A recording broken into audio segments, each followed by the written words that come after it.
暗海、加点胸骨絡まつ心中。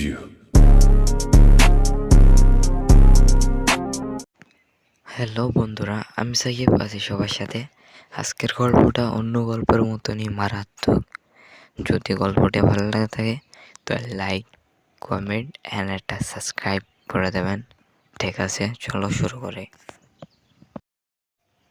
এই সাকিব, তোর খালাকে একটা ফোন দে তো, তারা কি আজকে আসবে?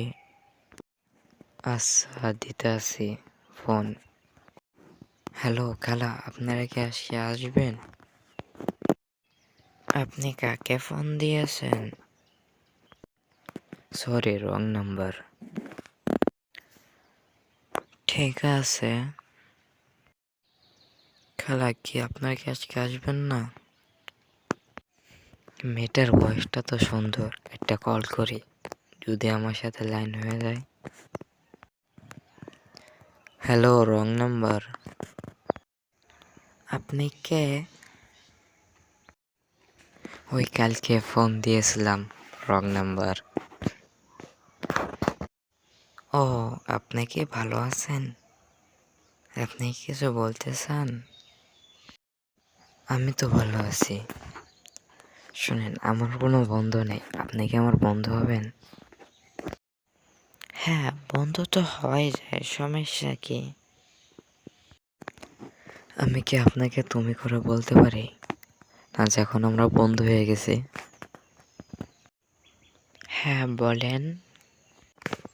তোমার নাম কি, আমি কি জানতে পারি? আমার নাম রিয়া, আপনার নাম কি?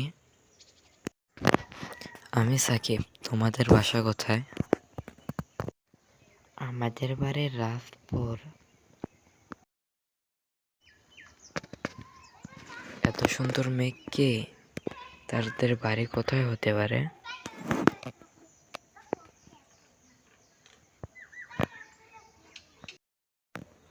আমি তো তাকে কখনো দেখিনি। তার কিছুদিন পর। হ্যালো রিয়া, আমি তোমার সাথে দেখা করতে চাই। তোমার সাথে কিছু কথা আছে। হ্যাঁ, কালকে দেখা করে।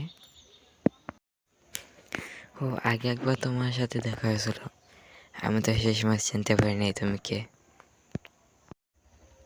আমিও তো তোমাকে চিনতে পারিনি। তুমি কি যেন বলতে চাও, বলো। আমি তোমাকে অনেক ভালোবাসি রিয়া, আই লাভ ইউ।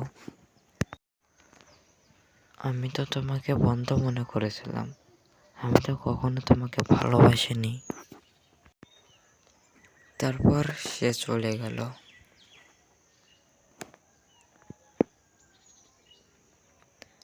আর তার কোনো কল আসলো না। আমি চেষ্টা করেছিলাম তাকে কল দেওয়ার জন্য, কিন্তু সম্ভব হলো না। যদি আপনাদের জীবনে কোনো ঘটনা ঘটে থাকে তো আমাকে বলবেন, আমি চেষ্টা করবো আপলোড করার জন্য। আমি সাকিব আছি সবার সাথে। ভিডিওটা লাইক, কমেন্ট অ্যান্ড সাবস্ক্রাইব করে দেবেন। টাটা।